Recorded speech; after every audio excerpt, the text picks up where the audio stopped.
A loser this week, J.Crew, who announced they would eliminate 175 jobs on the heels of same-store sales declines. The brand's drop in sales is correlated to its digital competence. J.Crew is one of the biggest losers in L2's latest Digital IQ Index for specialty retail, falling from gifted to average, ranking an unimpressive 43rd out of 82 brands in our index.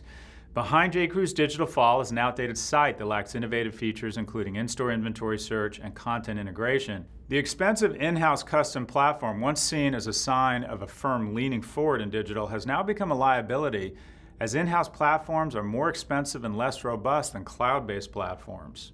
So a winner you may not have heard of, Yik Yak, an anonymous messaging app based on GPS technology that lets you anonymously send out a message to anyone within 1.5 miles of you.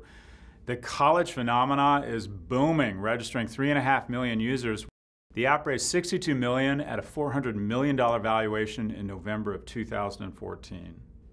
A winner in our view, millennials. This week we did a podcast with Barry Ritholtz on Masters in Business, and we got a lot of controversy, or created a lot of controversy, for saying that millennials were the most talented generation to date, and we stand by that statement. There's 80 million in the US, or about half of the workforce by 2020. They're the most digitally competent generation, and they're the most educated. There's constant moaning from the corporate world about how expectant and difficult they are to work with. But there's two sides of this transaction. The reason we can't hire enough millennials, and we can't, is because they're better than any previous generation. They're more talented, they're better educated, and they grew up. They actually get this digital stuff. So stop moaning corporate America and figure out a way to put these very talented young people to work.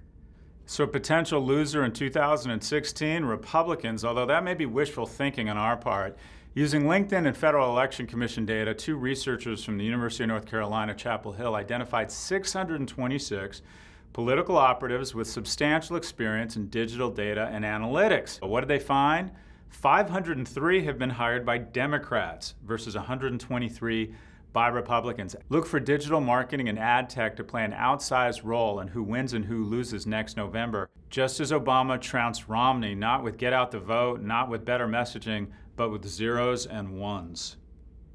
Big winners, anyone using the Waze app. As the Governator, yes, Arnold Schwarzenegger has agreed to lend his voice to not only help people get where they're going faster, but to help them find clinics where they can get supplemental hormone therapy or heart valve replacement based on decades of steroid abuse.